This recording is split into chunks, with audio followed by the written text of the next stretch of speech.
Welcome to another leadership conversation. Today, we're visiting with three extraordinary artists who have taken part in our program called Lead Across Kansas, where each year we take an artist or an artist group to 4 rural communities that we've been partnering with, we agree to partner with for a 5-year period. Ashli St. Armant, AKA Jazzy Ash, Paige Hernandez, and Erik Kaiel, the founder of Arch8. I want to thank you all for joining us in the leadership conversation today. I'm very excited. All 3 of you are multi-talented artists who create work for young audiences as well as adult audiences. But I'd really love to hear from you how you might describe your work.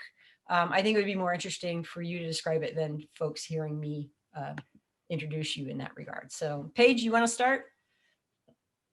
Sure. Thank you so much for that. And it's so exciting to be here in conversation with who I also believe like 2 of the most amazing artists, as well as everything that Lead Center has done in the past. So this is really cool. So yes, my name is Paige Hernandez, pronouns she, her, hers. I am the founder of B-Fly Entertainment, which really looks at multicultural and multi-generational hip hop theater experiences. So all of my work really looks at really intersectionality, not only just in age, but in different cultures, but all under the vehicle of hip hop. And I think I've gotten to do a few things now at the Lead Center, which include All the Way Live, which is about a boombox that is engineered and created so that you can be your best self. So we tune to different personal stations based on your characteristics and your swagger. And I've also done Paige in Full, which is my autobiographical solo show about just growing up multicultural in Baltimore, Maryland, where I'm from. And I think I've done some Havana Hop stuff too. Which really looks, I guess, at the intersection of Cuba and the African diaspora based in Cuba and finding your identity and your roots. So I'll leave it there. Excellent. Thank you. Erik, you want to go? Sure. Yeah, my name is Erik Kaiel. I grew up in the States in Portland, Oregon. I lived in New York for about 10 years. Now I'm in the Netherlands, and I have my own little dance company here. And we do work that I guess it's like the cousin of Pilobolus because it's very physical, very acrobatic. There's a lot of partnering, but we're always trying to take ideas and just translate them into physical shape so that you can actually see the idea happening in front of you. And a lot of the work is interactive. So it invites the public to participate either in the meaning of the piece or actually physically becoming a part of the piece. Always choice. You're invited into the world. You're never forced to physically do something inside the show. And I think I don't want to mansplain or like speak for all of us, but I think you curated the 3 of us because there's something in our work. Like there's this quote about Ginger Rogers, how everything Fred Astaire did, she did backwards and in heels. And I think people who make fine art, there's a lot of us who do it, but some people really every time they need the stage, they need the lighting, they need technicians, like it has to be a certain way. And there's other work that has a sort of satyagraha kind of truth force inside the work, and you can play it anywhere. You can play it in an empty room and people can still feel the magic coming out of the performers. And I'm not saying that about myself, I'm saying that about your other guests, but also Joseph, who performed with me, that I feel like all of them have that quality. And I think it's so great that we could share that with people because that's what art really is. It's always impressive, but the overtones, like when you hear the music over the music, I feel like that's the magic thing that happens in small communities who see maybe 1 or 2 shows a year. And it's such a pleasure to be able to go and show new work to them.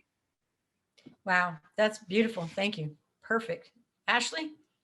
I agree with Erik and Paige in that we have some of these similarities that I'm now noticing.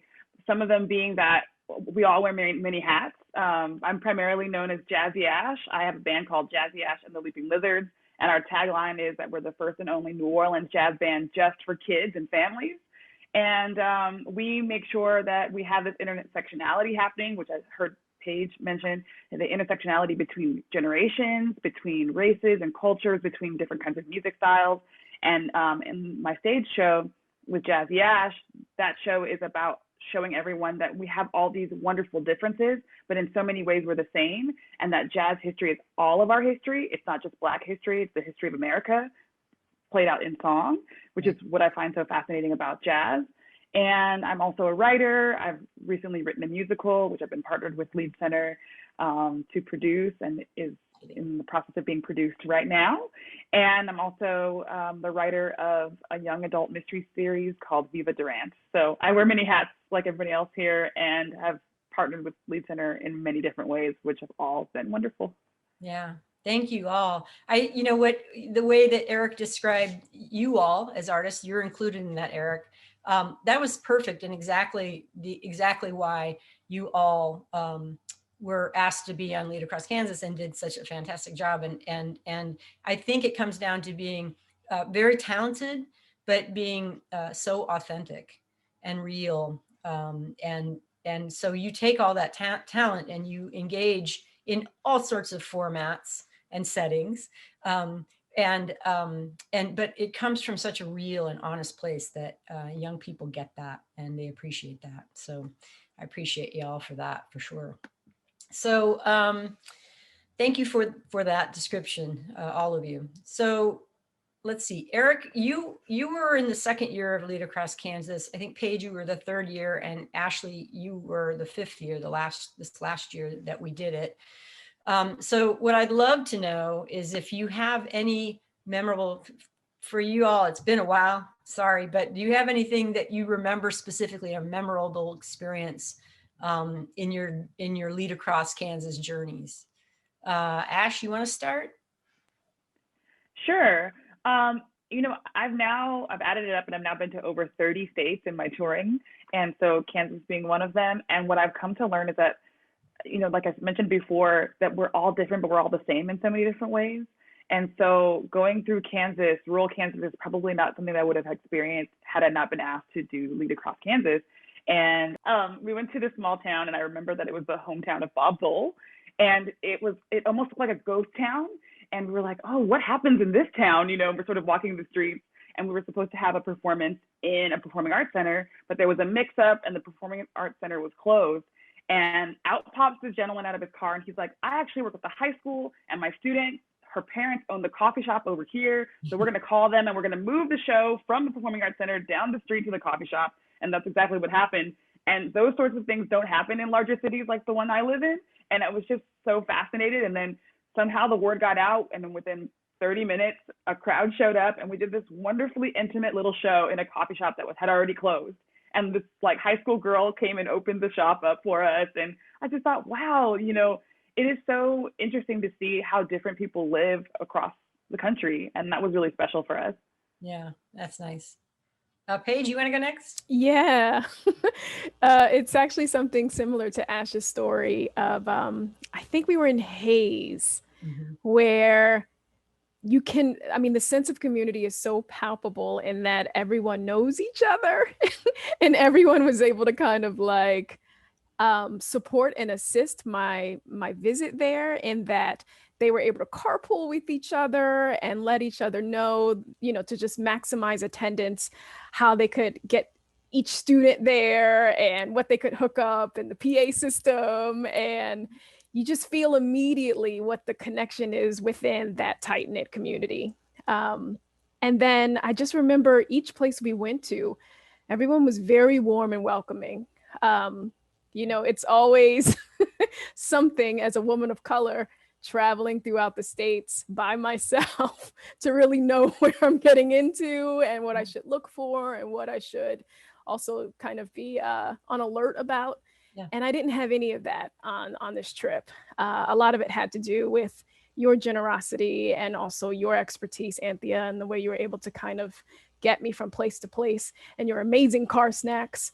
But then once we arrived at those different cities, just how warm and welcoming and open-minded and receptive all of the communities were, from the students through administrators to teachers to educators. Everyone was kind of thirsty for something different, something new, something that may challenge them, something they could share with others. It was a really great time. Yeah. Thank you. Erik? Well, there's two things. One was just the difference between what was running through my mind and then the actuality is there was like a high school varsity basketball game and the cheerleaders there with the pom-poms. And then we organized that at halftime, we were going to come out and do our postmodern duet, our acrobatic duet on the basketball floor. And I was just thinking, like, there's this Finnish director called Ari Kaurismäki who makes really sort of surrealist movies. And in my head, I was thinking, this is going to be so weird because it's so out there compared to like what people are expecting in this context.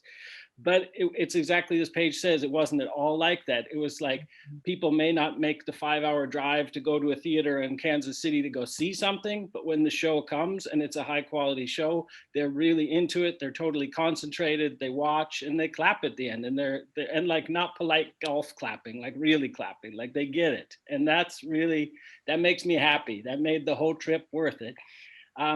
And the other thing was, like a day or two later, we were at some little elementary school, and I don't know how to say this in a polite way, but there was a hefty little guy in the circle of the elementary school.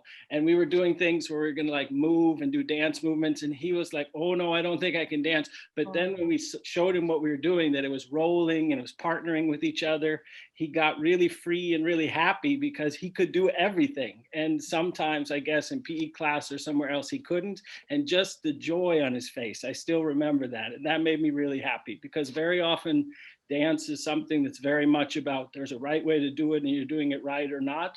And this, he felt included and welcomed into the creative process. And that made me really happy. Yeah, that's nice. There are a lot of great memories that I hold as well. And you all really helped make that happen for sure. We were talking about kind of primarily feel good memories and all that, but I'm wondering, what was your biggest surprise? As you said, Paige, here you are getting in a van and going out into the middle of Kansas, which probably none of you ever imagined that would be something that you would aspire to do or do in your life, and yet you did. So were there any surprises? Erik? Yeah, I'm trying to think. I have to be honest, which is like, you know, in the years around there, like I was going to sort of like rural Estonia and, you know, Sweden, and then down to Australia and all sorts of different places. So being in the States is not that surprising, but it is, you know, people talk a lot about how in America there are red states and there are blue states. And I don't even know which one Kansas is. But after this trip, I still don't know which one Kansas is, because when you just deal with people on a one-on-one level, they're just really human beings. They're open, they're interested in things. The kids are curious. I remember, you know, the kids were impressed that Joseph could break dance, but they were more impressed that he could speak 5 languages. They were like, wow, like that was like the biggest trick he could do of all. They're like, say something in Japanese, say something in French. And I just like that curiosity and that hunger to get to know the world. I love that human beings, when they're born, doesn't matter where on the planet they are, they just are curious and want to know what it's like and to feel those connections, how we're connected to each other. Hey, since I'm going to hold off, I'm going to ask Erik another question, especially because he has to leave a little pretty soon. And it was one that I wanted to address to you specifically because you have performed all over the world. You've been to Egypt and China and the middle, you know, everywhere, right? And so I thought it was just interesting to hear from you. What are the things that you found that are, and maybe you just answered it.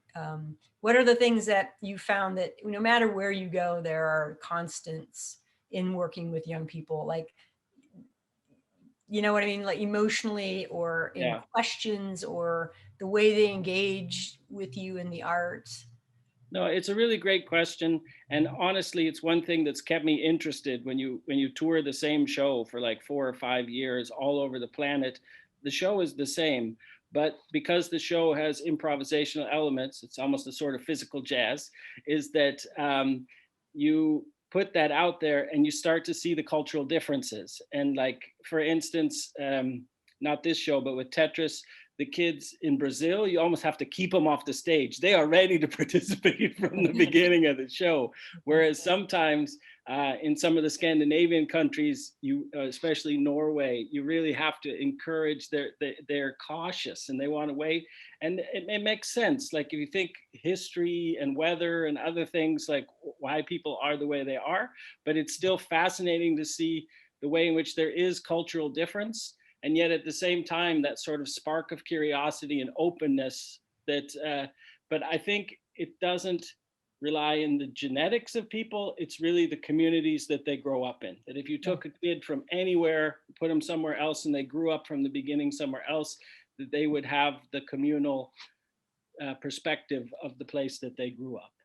Which is a really important thing to remember, especially nowadays, right? And it made me think of when you were describing that, when Ashli performed at the Lied Center, it was the first time that the kids from Sabetha, they send their third graders, I believe, third graders to the Lied Center now every year since we've begun this program, which is really cool. Like that's been one of the things now that happens. And Ashli was the performer, and the kids, the Sabetha kids, two things actually. They showed up, and the first thing they asked me was, "Where's Paige?" Because they remembered you, Paige, from when you performed in Sabetha. And I said, and I don't know if you remember this, but I said, well, actually, she's in India right now. And I recorded them saying, "Hi, Paige," remember that? And I sent you that. Yeah.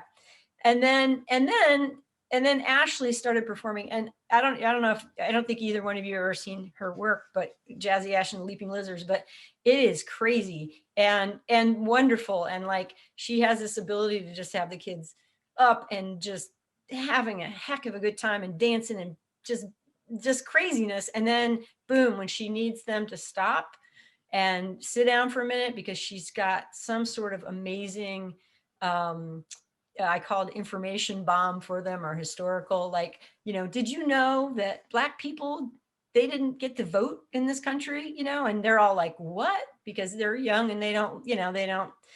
And then she digs into that, and then bam, she's back into this other. So the Sabetha kids, they were just sitting there like this, right?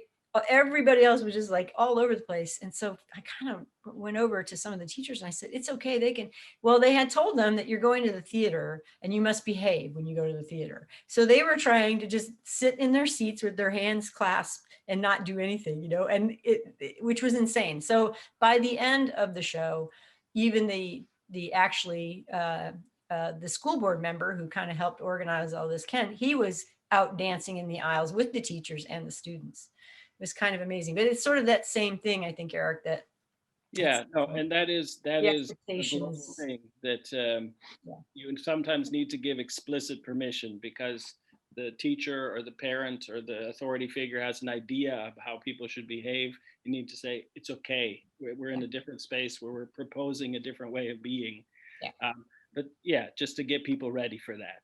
And if you're not used to like the kids in USD 497, they come every year. So they know what to do, right? They know that when it's participatory, it's okay for them to participate. And when they need to sit down and listen, they'll do that too. So it's pretty cool. So let me get back to Paige and Ash about any big surprises either one of you had when you were out and about in Kansas.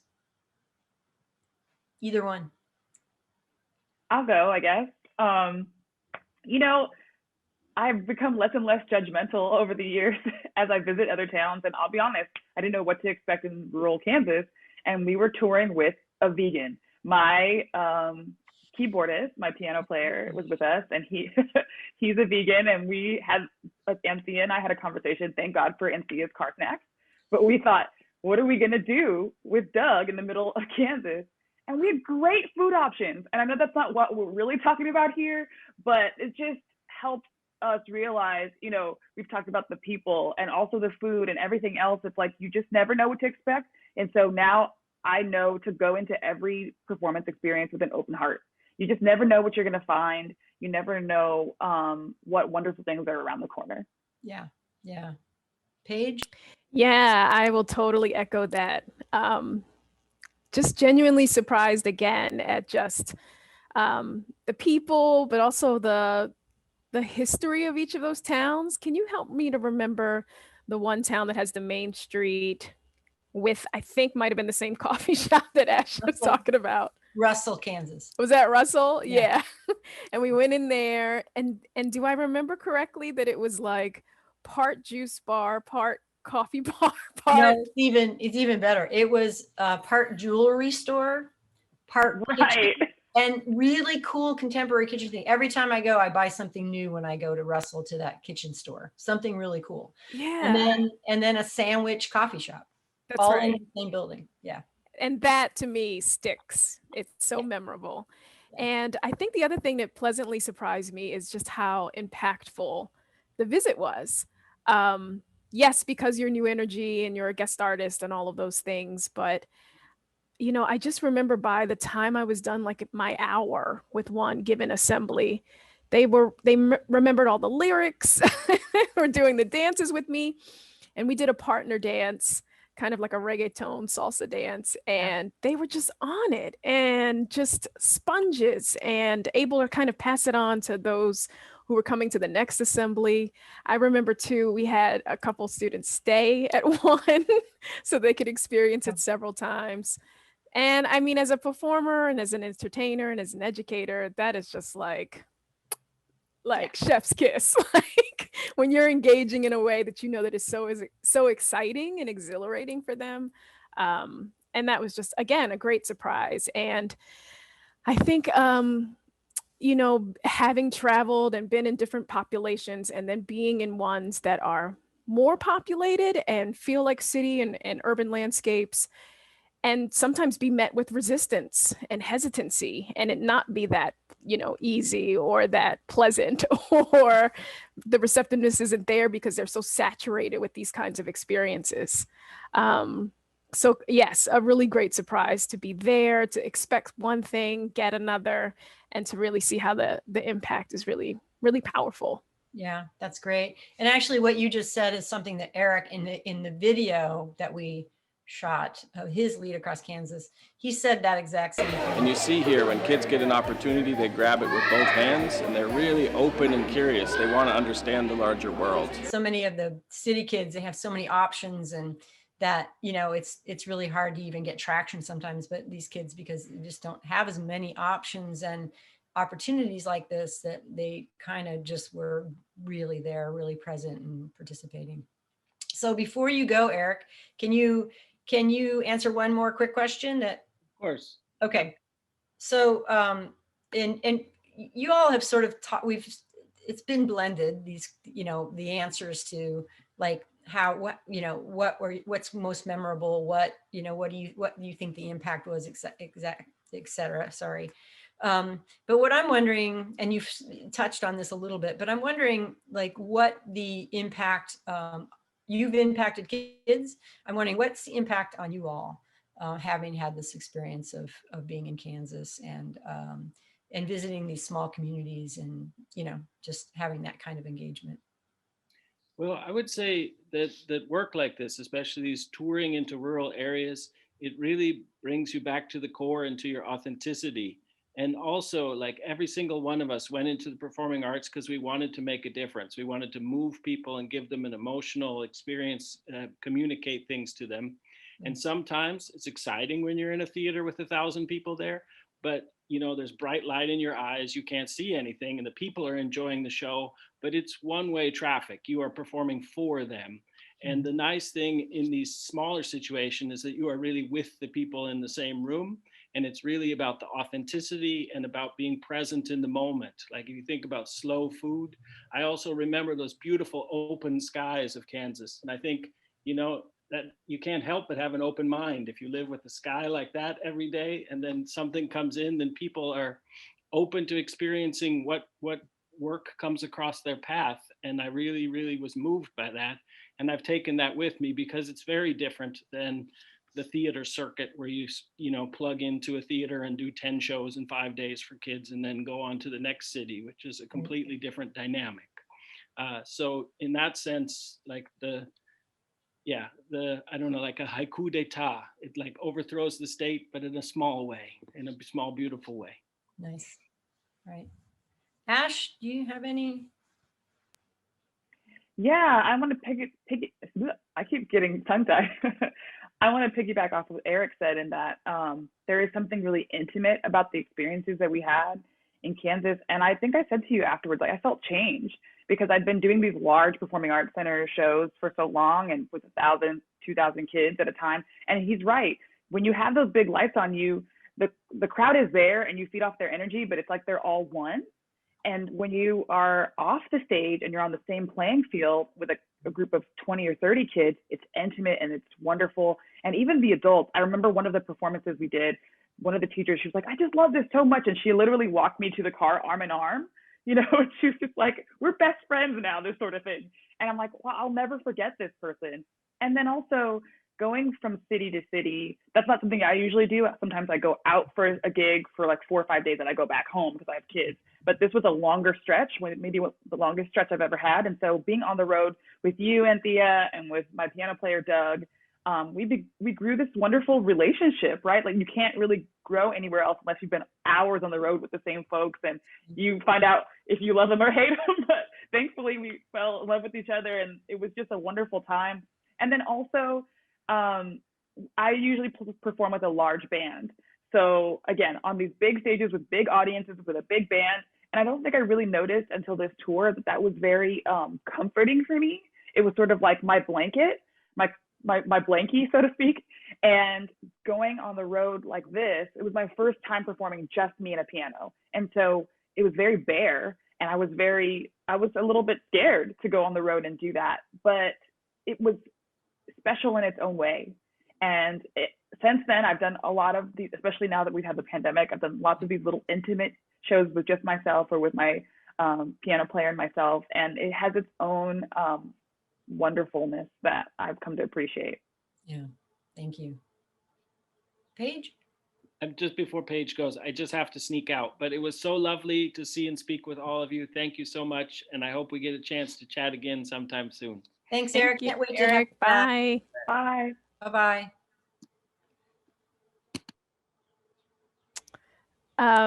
Yeah, so the impact on me, I'll definitely again echo what the other two artists said, both Ash and Erik, which is that for one, this specifically, doing it bare bones, being in a rural environment, definitely takes you back to your core, to the kind of smallest, purest state of your art form. And, you know, for me, when I was first exposed to it, what I love about it, what I hope to transfer, what I hope other people will get excited about, doing an engagement like this really forces you to re-examine that small little nugget, that small spark that starts it all. So yes, just being in a space like a cafetorium and not having all your bells and whistles and light cues and set and costume, and still just being able to say at the end of the day, it's your authenticity and your art that makes all of this come to life. And that's really all you need. Everything else is just like icing on an already delicious cake. And so it's humbling. There was a modesty in it that I loved. It really grounded me again. And speaking of grounded, I want to shout out something about driving through Indigenous lands and reservations and speaking about that history and those peoples, and being able to meet with different folk of different background and understand a little more about how we're all connected and how what I do can speak to those things. And if it doesn't, how I can make that better. So I felt like I walked away making things better because it really gave me a perspective to really find as many access points as possible that speak to as many people as I can.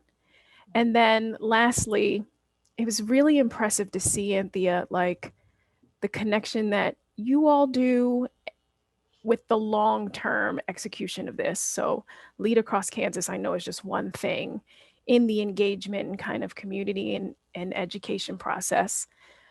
But to see some of those same students from the road come to the show at the venue and lose their minds, like it was like Woodstock or Lollapalooza, and I was the headliner. Like that gives me the biggest smile, even to this day. And I couldn't believe it because I think there were some things I was doing on the road that show up again in the show they were seeing. Yeah. So when they heard it or saw it, they were like, ah, Miss Polly, like just went nuts Yeah. because there was a familiarity there. They were already masters. They were already experts. They had experienced it on a, like Ash was saying, a really intimate level. And now you put them in a big old house, you know, with hundreds of seats and all kinds of kids from all over Kansas. And they knew it and they were good at it. Yeah. And they were ready for it. And so to see that kind of enrichment and how it's almost scaffolded in a way so that they're really set up to not only engage, but actually take on the art. That was super impactful. And that got me thinking a lot about how do we make these smaller engagements so meaningful in a way that we can cultivate new audiences who come and then feel like they're experts at what we do, and that it's a true collaboration between artist and audience. That's something I witnessed from this experience. So a huge impact. Yeah, that's beautiful because that is you speak specifically to the, you know, those different levels of engagement and the impact of those. You know, first is going to a performance. It's one level. The second is going to a performance and doing like a Q&A afterwards, right? The third is doing like a workshop with an artist or some other artist like the artist they're going to see, go to the performance and do a Q&A. And then the fourth is actually engaging in the work, right? And that's pretty much what y'all do when we're doing Lead Across Kansas, right? Because the kids all three of you, the kids were participating in the work that you do, the art, right?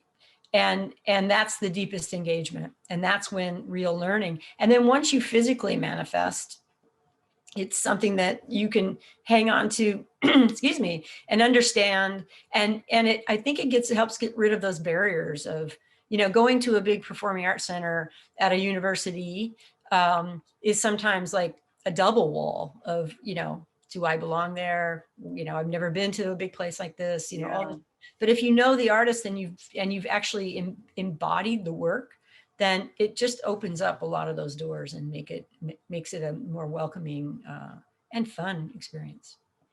I have to say kudos to you, especially Anthea, for creating that bridge, not only for the audience, but for us, and helping us understand what this land is about.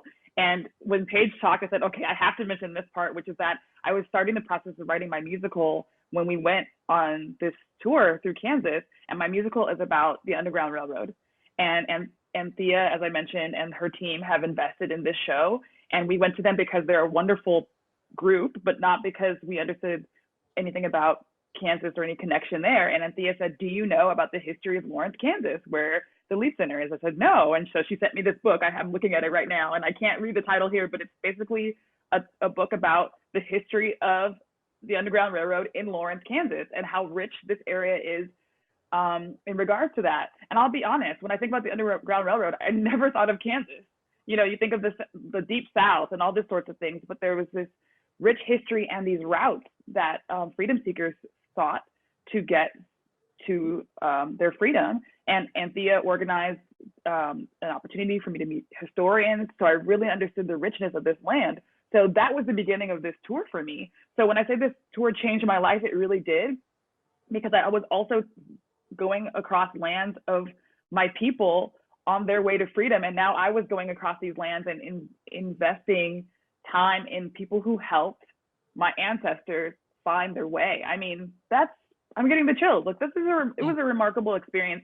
And it could have just been another show where you're like, we're going here, here, and here, and that's it. And it could have been Iowa, it could have been, you know, Oklahoma, but it wasn't.